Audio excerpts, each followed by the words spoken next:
Haleluya. Puji Tuhan. Haleluya, puji Tuhan. Amin. Haleluya. Shalom. Damai di hati.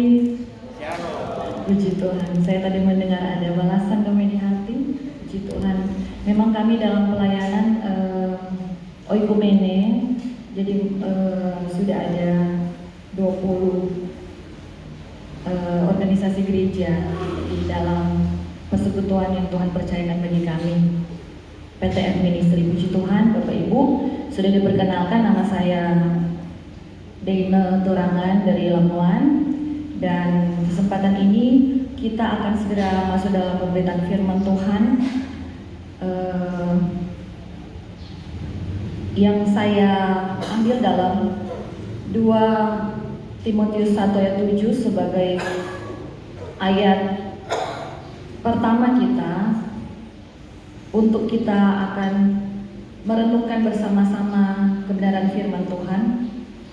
2 Timotius 1 ayat 7, saya rindu kita semua untuk membaca bersama, baik kalau ada kebiasaan untuk berdiri dengan suara keras kita baca 2 Timotius 1 ayat 7 dalam hitungan yang ketiga.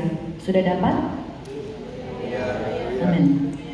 1, 2, 3. Sebab Allah memberikan kepada kita bukan roh ketakutan, melainkan roh yang membangkitkan kekuatan, kasih, dan ketertiban. Katakan amin. Puji Tuhan.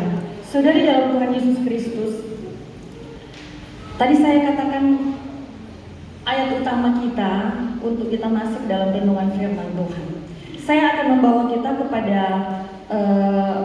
suatu kisah di dalam Alkitab, di dalam Hakim-Hakim, ya, di mana Hakim-Hakim ini dimulai ketika Yosua dan tua-tua bangsa Israel itu mati sebelum mereka dipimpin oleh seorang raja. Jadi ada zaman hakim-hakim. Jadi hakim di sini bukan berarti dia ada di sebuah pengadilan untuk menghakimi, tidak, tetapi mungkin bisa dikatakan sebagai kepala suku, ya, yang memimpin bangsa Israel.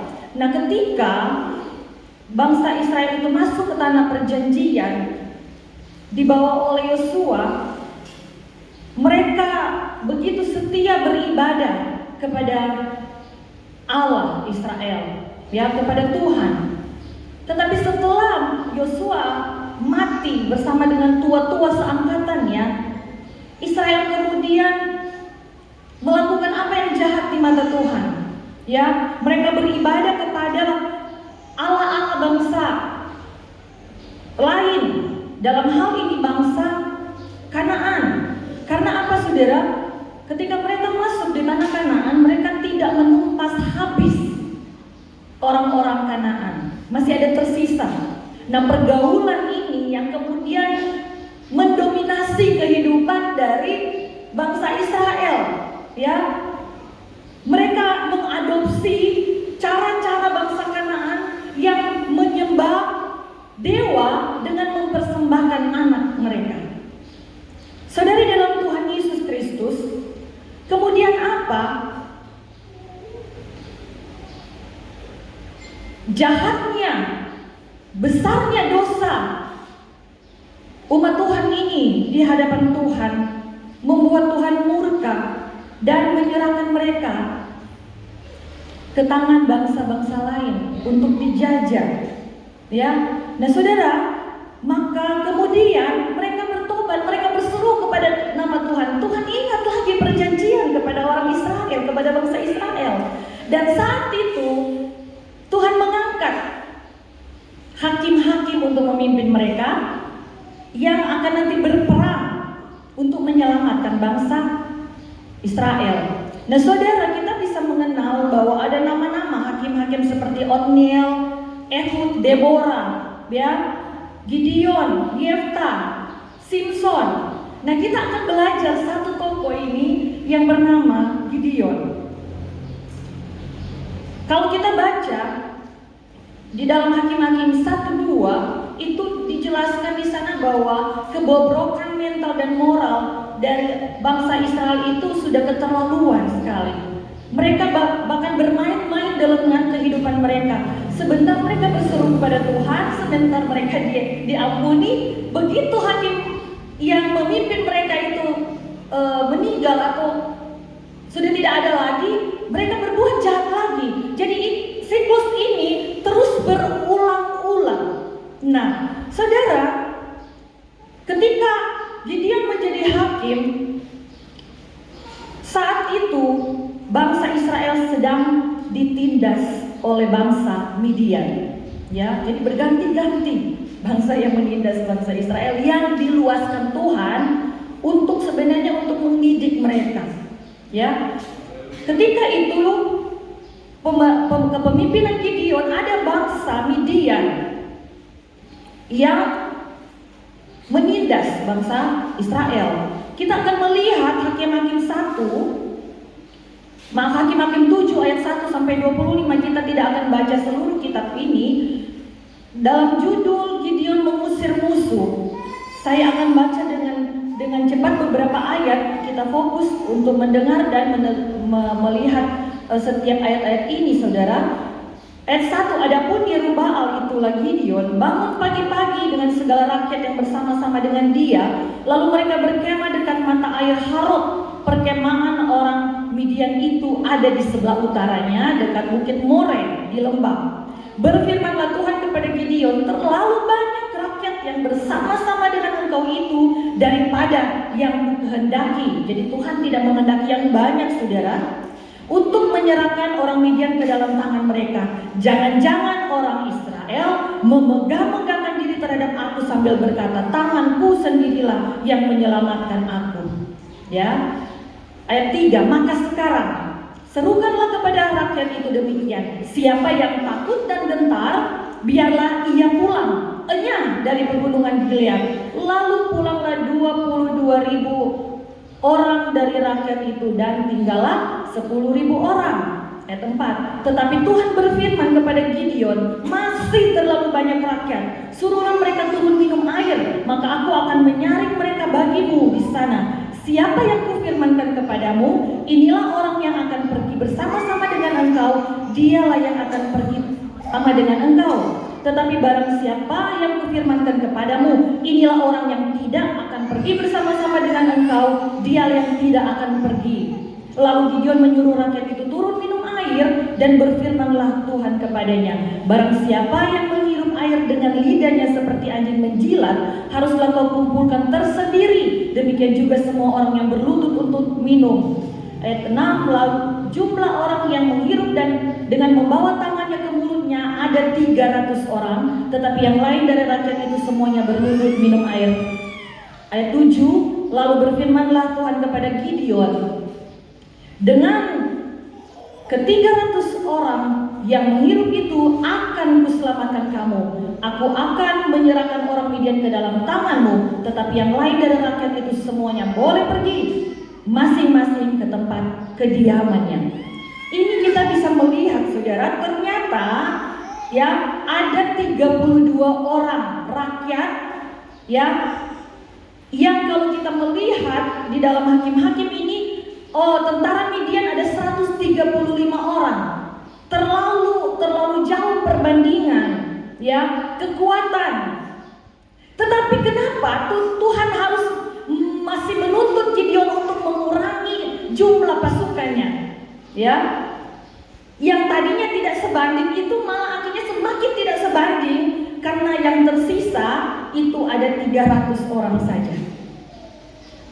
Nah, saudara, di dalam Tuhan Yesus Kristus, saya beri judul renungan firman Tuhan kita pada pagi hari ini adalah seleksi Allah terhadap mental dan moral.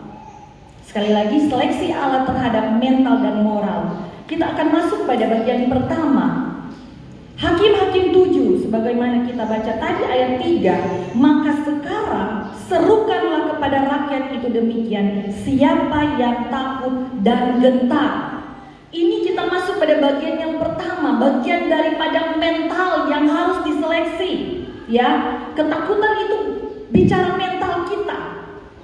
Ya, saudara di dalam Tuhan, sebagaimana Ulangan 20 ayat 8, di sana dikatakan lagi para pengatur pasukan. Jadi pasukan itu punya aturan, ya, harus berbicara kepada tentara demikian. Siapa yang takut dan lemah hati, ia boleh pergi dan pulang ke rumahnya. Supaya hati saudara-saudaranya jangan tawar seperti hatinya. Ini yang perlu diseleksi dalam kehidupan seseorang yang akan dipakai untuk berperang atas nama Tuhan.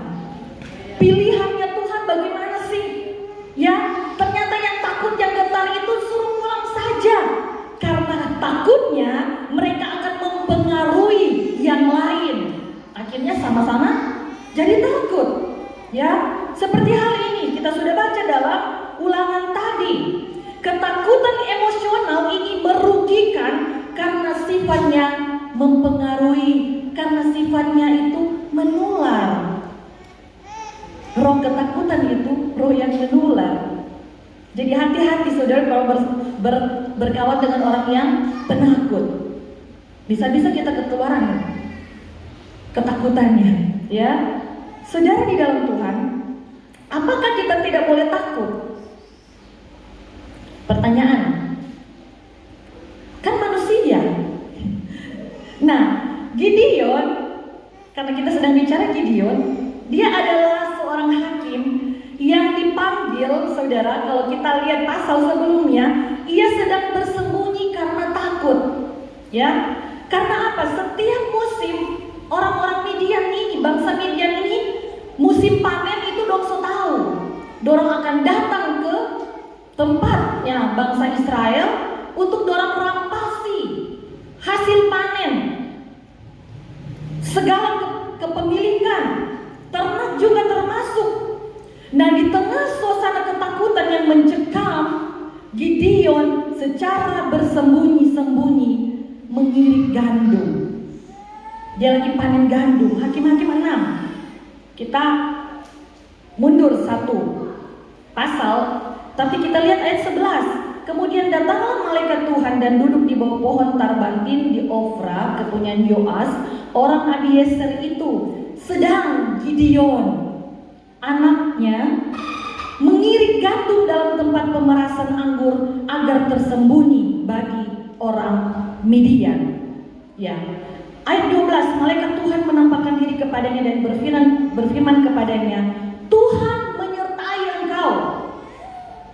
Ya, ia pahlawan yang gagah berani. Kenapa Tuhan menyampaikan firman Tuhan ini kepada Gideon yang sebenarnya dalam keadaan ketakutan di tempat persembunyiannya itu, saudara? Ya, ini karena Tuhan mengerti rasa takut manusia.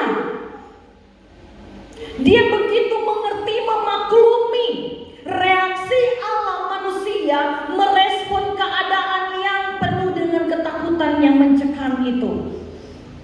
Dan dia datang dengan malaikatnya untuk apa?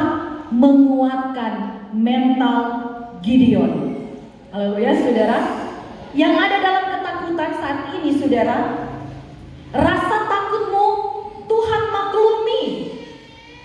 Ya, makanya Tuhan menyuruh malaikat-malaikat Tuhan, hamba-hamba Tuhan, bahkan engkau sendiri bisa akan mendapatkan kekuatan mental lewat engkau mendengarkan firman Tuhan, lewat engkau membaca firman Tuhan. Amin. Haleluya. Sebagaimana malaikat Tuhan datang kepada Gideon, Tuhan menyertai engkau. Bahkan dikatakan, ya pahlawan yang gagah berani. Padahal saat itu lagi takut. Ini artinya apa? Tuhan membangkitkan semangat. Amin. Haleluya. Karena diawali dengan apa? Tuhan menyertai engkau. Firman Tuhan ini harusnya dihidupkan dalam kehidupan saya dan saudara. Amin, saudara. Tuhan menyertai kita. Ya. Tidak sampai di situ, saudara. Setelah pasukan terseleksi di pasal 7 yang kita sudah baca tadi, 7 ayat tadi, ya, ternyata ada cara Tuhan yang begitu manusiawi ya bahasa Inggrisnya, ya bukan hanya menguatkan secara firman Tuhan seperti apa yang disampaikan oleh malaikat yang diutus Tuhan. Kita akan melihat saudara bagaimana cara unik yang Tuhan buat kepada Gideon agar kembali mentalnya dikuatkan. Hakim-Hakim 7 ayat 13, Tuhan membawa Gideon untuk mendengarkan sebuah cerita yang sebenarnya cerita biasa saja saudara.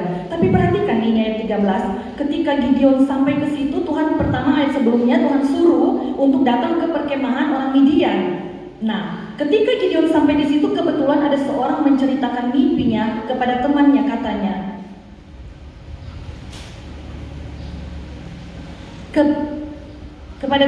aku bermimpi tampak sekeping roti jelai terguling masuk ke perkemahan orang Midian. Setelah sampai ke kemah ini, dilanggarnya kemah ini sehingga roboh dan dibongkar bangkitkannya. Demikianlah kemah ini habis runtuh. Lalu temannya menjawab, ini tidak lain dari pedang Gideon bin Yoas. Ya, orang Israel itu Allah telah menyerahkan orang Midian dan seluruh perkemahan ini ke dalam tangannya. 15, segera sesudah Gideon mendengar mimpi itu diceritakannya dengan maknanya, sujudlah ia menyembah, kemudian pulanglah ke perkemahan orang Israel, lalu berkata, bangunlah sebab Tuhan telah menyerahkan perkemahan orang Midian ke dalam tanganmu. Perhatikan ini saudara, ya, bagaimana cara Tuhan yang begitu spesial. Ketika itu saudara, ayat 10 sebelum ayat 13, Tuhan bilang begini, tetapi jika engkau takut untuk turun menyerbu, turunlah bersama pura bujangmu ke perkemahan itu. Jadi ada dua hal yang Tuhan buat di sini. Pertama, Tuhan sudah mengetahui bahwa ada kecenderungan takut dari Gideon. Dia membuat solusi yang pertama dengan menyediakan pura sebagai teman dari Gideon. Coba lihat ya saudara, tetapi jika engkau takut, itu sebenarnya kalau kita melihat, saya sampai terkesima dengan cara Tuhan memperlakukan Gideon. Dan mungkin juga kalau kita sadari betapa spesialnya kita diperlakukan oleh Tuhan. Amin saudara. Coba engkau sadari, Tuhan tidak datang dengan menghukum, menyudutkan. Karena engkau itu penakut, jadi kusediakan ini sebagai temanmu, ya. Kusiapkan pura sebagai yang adalah bocahmu sebagai teman. Tidak seperti itu saudara. Tetapi Tuhan dengan bahasa yang penuh dengan kasih. Perhatikan, tetapi jika engkau takut untuk turun, bukan bilang begini, karena engkau takut. Beda saudara. Bagaimana Tuhan memperlakukan saya dan saudara? Sebagaimana saya ingat saudara tadi sebelum saya datang di sini, saya tambah di sini saudara. Bagaimana Elia yang takut kepada Isabel, Tuhan apa? Kasih makan, kasih minum, kasih dia tidur sebentar, bicara dengan suara lembut. Perhatikan Tuhan saudara yang begitu memperhatikan dan begitu peduli dengan hidupmu. Dia tahu batas-batas kemanusiaanmu. Amin saudara, haleluya. Puji Tuhan. Nah saudara, di dalam Tuhan Yesus Kristus, nah ini yang harus kita lihat. Dan ada hal yang lain lagi. Ternyata rasa takut di rakyat tadi yang pulang tadi dengan rasa atau kata takut yang ditulis Alkitab untuk Gideon itu sama. Bahasa aslinya ya memakai kata yare. Tetapi pada rasa takut yang dialami rakyat itu cenderung adalah rasa ketakutan atau pengecut. Katanya sama, tetapi kalau diselidiki beda ya kondisinya atau sifatnya. Sementara apalagi kalau ditambah dengan kata gentar ya, bahasa Ibrani memakai kata haret. yang berarti gemetar karena ketakutan. Sedangkan yare itu dalam kata yang dipakai untuk takutnya Gideon itu artinya kekhawatiran dalam konteks keraguan atau kehati-hatian. Ya, manusia begitu kan? Penuh pertimbangan. Itu manusiawi, Tuhan mengerti saudara. Sehingga ini adalah rasa takut yang wajar. Makanya kalau kita memperhatikan ada yang menghitung, jangan takut, jangan khawatir, jangan gentar, itu ada 365 kali ditulis dalam Alkitab. Ini bicara tentang bagaimana Tuhan datang kepada saya dan saudara di setiap hari. Jangan takut. Besoknya lagi, jangan khawatir. Ya. Jadi Tuhan tahu manusia itu punya kecenderungan takut, khawatir.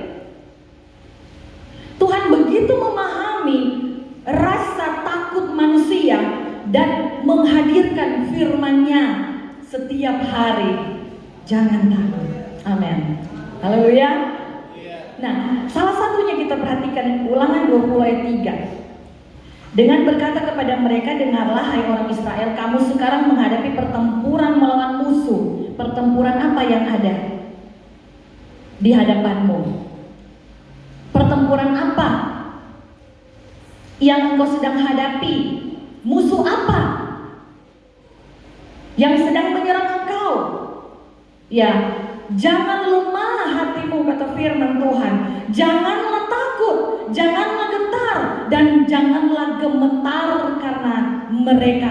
Sebab Tuhan Allahmu, dialah yang berjalan menyertai kamu untuk berperang bagimu melawan musuhmu, dengan maksud memberikan apa saudara? Kemenangan kepadamu. Katakan amin. Firman ini bukan hanya datang kepada bangsa Israel. Kita adalah bangsa Israel masa kini, Israel rohani. Jangan takut, kata firman Tuhan. Amin. Haleluya. Puji Tuhan. Tetapi kembali menjadi pertanyaan, mengapa akhirnya saudara orang penakut itu disejajarkan dengan dosa besar? Ya, kita akan membandingkan rasa takut dengan penakut. Wahyu 21 ayat 8. Tetapi orang-orang penakut, satu, orang yang tidak percaya, orang-orang keji, orang-orang pembunuh. Penakut itu disetarakan dengan orang pembunuh, orang sundal, tukang sihir, penyembah berhala. Semua pendusta mereka akan mendapat bagian mereka di dalam lautan yang menyala-nyala. Ternyata masuk neraka. Itu orang penakut saudara. Sama dengan orang-orang sundal. Inilah kematian yang kedua. Mengapa ayat ini ditulis? Penakut yang dipakai dalam Wahyu 21 ayat 8 itu adalah deiloi dalam bahasa Yunani, yang berarti tidak berani ambil resiko demi iman kepada Kristus. Sifat ini adalah pengecut.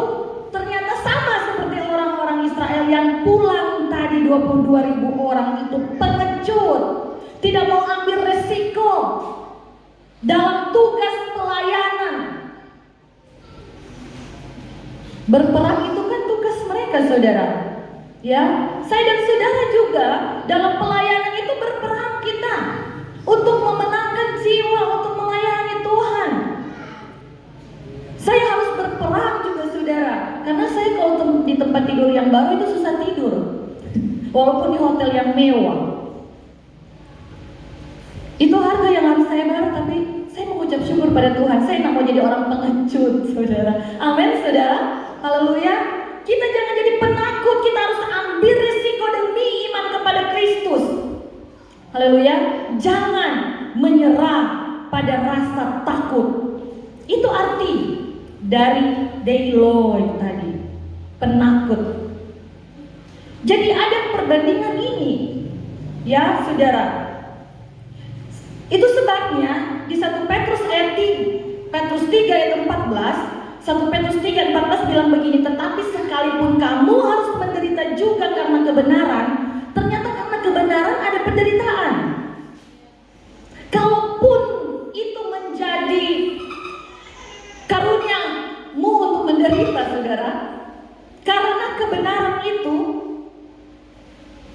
kamu akan berbahagia. Amin, saudara. Haleluya. Sebab itu, janganlah kamu takuti apa yang mereka takuti, dan janganlah gentar. Orang yang lain itu takut akan sesuatu. Kita tidak perlu takut akan sesuatu itu yang mereka takuti. Maksud itu firman Tuhan. Ya, musuh itu, orang Midian itu, orang yang 22.000 itu takut. Tetapi mari kita menjadi bahagia. 300 orang yang terpilih karena mempunyai mental yang kuat. Amin, saudara. Haleluya. Puji Tuhan. Bahwa kita semua tahu ada resiko karena kebenaran yang membuat takut. Tetapi jangan jadi pengecut. Jangan menyerah pada rasa takut itu. Karena ada janji berbahagia. Luar biasa Tuhan. Sempurna dalam setiap janji-janjinya. Saudara di dalam Tuhan Yesus Kristus. Jadi yang terseleksi untuk dipakai bukan kepada orang yang tidak punya rasa takut, ya, atau tidak pernah takut, bukan. Tetapi kepada orang yang tidak penakut atau tidak pengecut, ya. Berarti orang yang diseleksi untuk dipakai, mereka berani ambil risiko dan tidak lari dari tanggung jawab pelayanan yang Tuhan percayakan. Jangan menyerah, kata firman Tuhan. Amin, saudara. Haleluya. Haleluya. Tuhan mengerti rasa takut Gideon, sehingga Gideon dikuatkan mentalnya dengan memberikan semangat dan iman yang baru, dan juga memberikan solusi yang manusiawi sekali,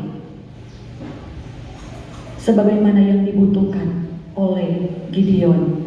Dia ditemani, dia mendengar sesuatu yang bisa menguatkan iman percayanya. Bahkan namanya disebut, saudara. Ternyata mereka sudah dengar tentang Gideon itu gagah perkasa. Sebagaimana firman Tuhan ketika memanggil Gideon, ya, pahlawan yang gagah berani, gagah perkasa. Musuh sudah dengar itu. Siapa yang memperdengarkan itu kepada musuh?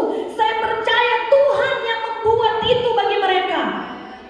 Bukankah sebagaimana? Ya, saya ingat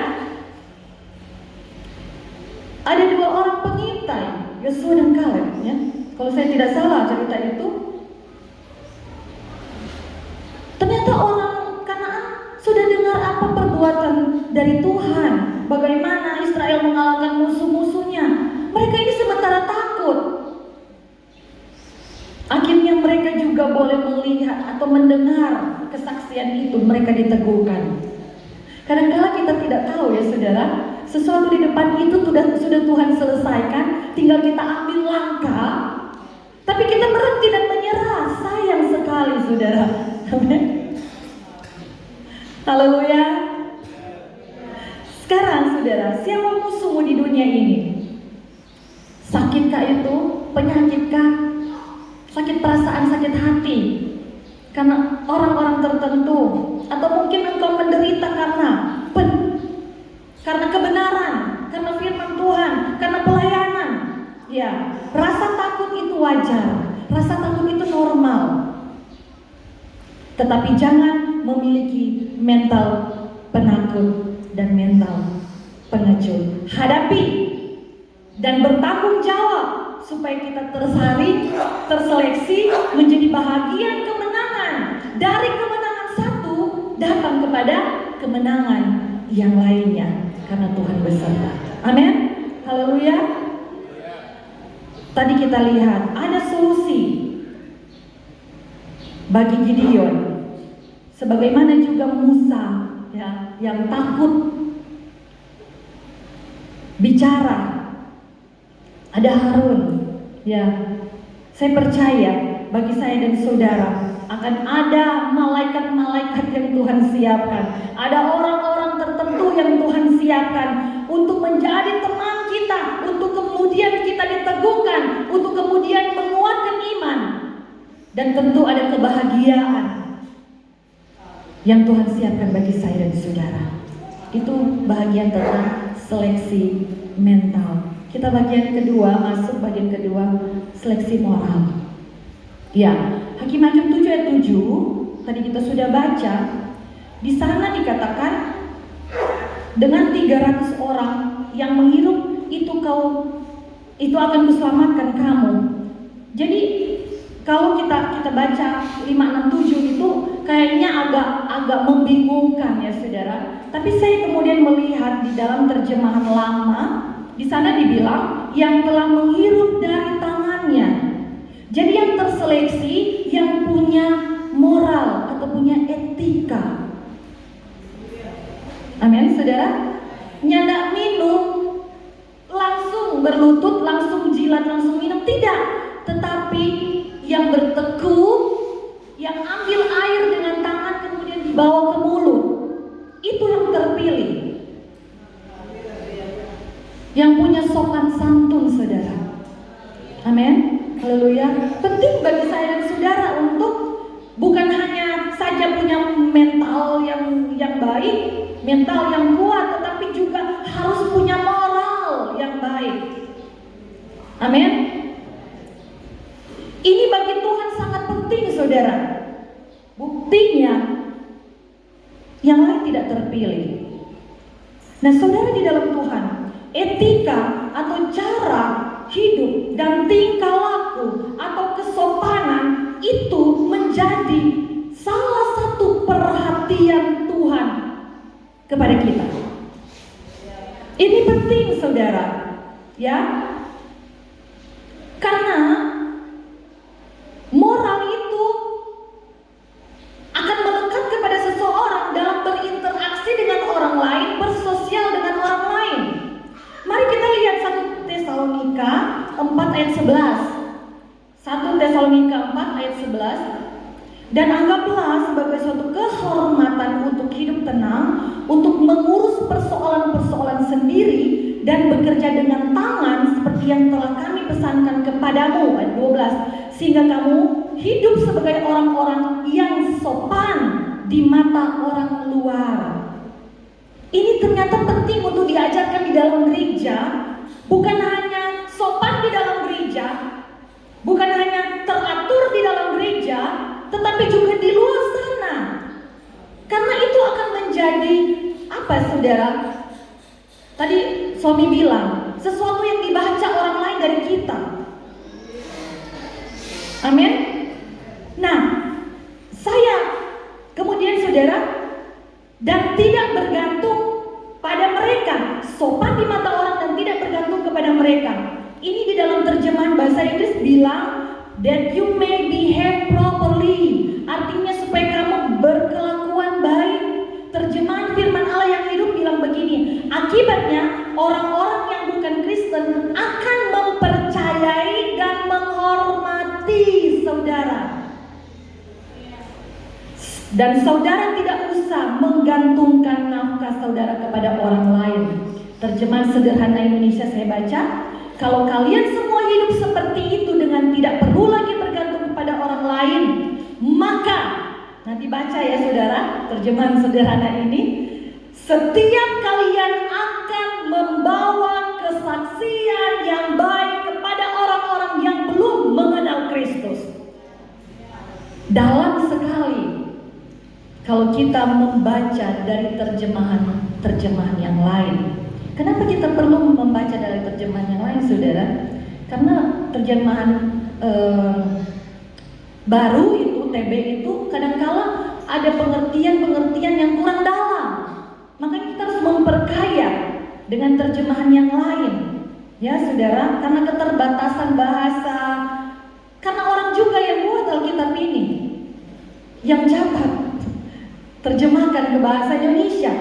Nah ini saudara, maka setiap kalian akan membawa kesaksian yang baik kepada orang-orang yang belum mengenal Kristus. Bagaimana saudara kalau saudara itu tidak teratur hidupnya, ya, tidak sopan, tidak bermoral?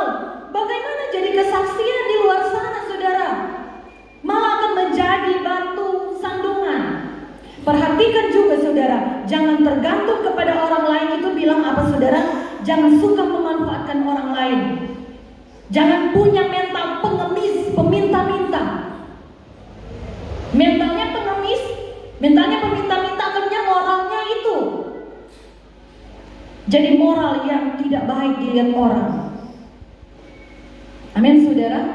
Haleluya. Jangan suka mengutang. Belajar mencukupi dirimu, ya. Jangan nanti orang bilang begini, selalu tarik di gereja, merba utang terus. Kayaknya Tuhan tak berkati dia deh. Padahal dia punya keinginan saja yang tidak bisa dikendalikan. Apalagi kalau tidak bayar, saudara. Haleluya. Yang punya utang bayar, amin. Tadi firman Tuhan bilang apa? Berupaya dengan tanganmu. Pakai potensi dirimu supaya tidak jadi batu sandungan bagi orang lain. Apalagi orang tidak kenal Tuhan. Oh, lebih orang tidak simpati pada orang-orang yang katanya Kristen tetapi hidupnya tidak bermoral. Jadi kita sudah belajar dua hal ini, pentingnya mental dan moral yang benar di mata Tuhan. 32 orang pasukan, bukan pada angka yang Tuhan cari, ya. Karena juga Tuhan bilang kalau banyak-banyak moralnya jadi moral yang sombong, ya, lupa Tuhan. Maka pulang yang punya mental gampangan itu 22.000 orang tereliminasi lagi dengan cara minum air itu 700 mereka yang punya moral sembarangan. Jadi jangan punya mental yang gampangan, jangan punya moral yang sembarangan. Amin saudara, haleluya. Yang tersisa 300 melawan 135.000 tentara Midian, dan mereka menang, bawa buyung, ya, bawa api obor saudara. Tuhan pakai dan Tuhan lengkapi. Akhirnya apa? Cuma ada angka obor, ya, apa lagi yang orang pakai itu saudara? Bawa buyung. Ini tentara Midian saling bunuh satu dengan yang lain. Cara Tuhan luar biasa saudara. Amin. Haleluya. Jadi kesimpulannya, pertama, yang terpilih untuk berperang adalah mereka yang punya mental yang tidak gampangan, tidak gampang takut, tidak gampang menyerah, tidak gampang maraju, ya saudara, tidak gampang terpengaruh. Kemudian moral yang tidak sembarangan, yang tahu aturan, yang tahu etika, yang tahu sopan santun. Yang kedua, kesimpulan yang kedua, rasa takut manusia itu manusiawi, wajar, normal, ya, asal tidak pengecut. Pasti Tuhan akan sediakan solusinya, Tuhan akan sediakan jalan keluarnya. Bahkan Tuhan akan teguhkan iman kita dengan janjinya, dan dengan pengalaman berharga seperti Gideon.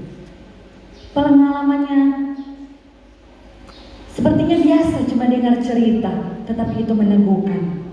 Amin saudara. Haleluya. Banyak cara Tuhan untuk meneguhkan saya dan saudara.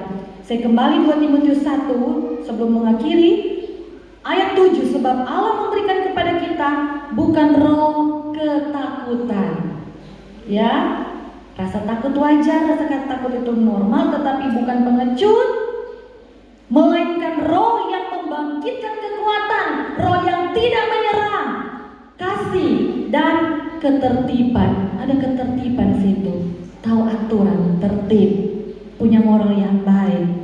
Amin saudara. Dalam bahasa Indonesia masa kini bilang, sebab roh yang Allah berikan kepada kita bukan roh yang membuat kita menjadi penakut. Sebaliknya, roh Allah itu membuat kita menjadi kuat, penuh dengan kasih, dan dapat menahan diri. Itu dia, moral itu penting juga. Di Gua Boro itu kan ada bagaimana kita mengendalikan diri supaya kita menjadi kesaksian bagi kemuliaan nama Tuhan, bukan jadi batu sandungan. Ingat saudara, yang terakhir, Tuhan tidak perlu kekuatan, Tuhan tidak perlu angka besar untuk dipakai dalam pelayanan, untuk pekerjaan Tuhan yang besar. Apa pekerjaan Tuhan yang besar di tempat ini? Ya, Tuhan tidak perlu kekuatan angka. Tuhan lebih tertarik kepada mental dan moral yang benar. Katakan amin. Haleluya, puji Tuhan. Haleluya. Saudara, saya akhiri dengan kesaksian singkat.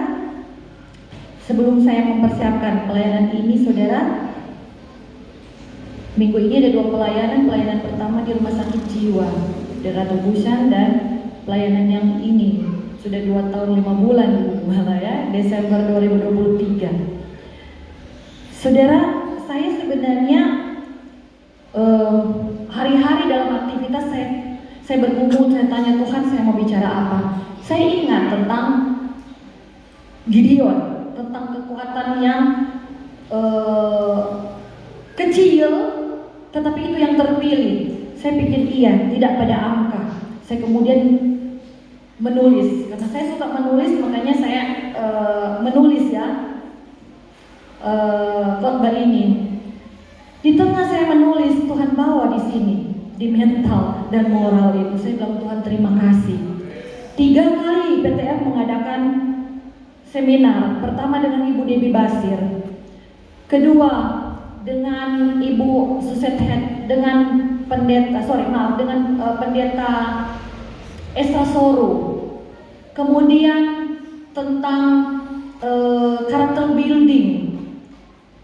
Saya bilang kepada pembicara-bicara tentang mental dan moral. Mereka bicara ya mental dan moral dalam versi yang Tuhan percayakan. Tetapi ketika Tuhan percayakan firman Tuhan ini, saya bilang luar biasa penting ternyata mental dan moral untuk terpilih menjadi pasukan kerajaan surga. Haleluya, saudara, amin. Amin yang terberkati. Mari kita muliakan Tuhan. Haleluya, haleluya, puji Tuhan, haleluya. Dan saya rindu sebelum saya serahkan pelayanan ini selanjutnya kepada penanggung jawab, kita akan melakukan saudara lagu tadi saja sebelum firman Tuhan. Saya undang musik dan singers untuk bantu saya. Haleluya, puji Tuhan. Tadi yang sebelum hanya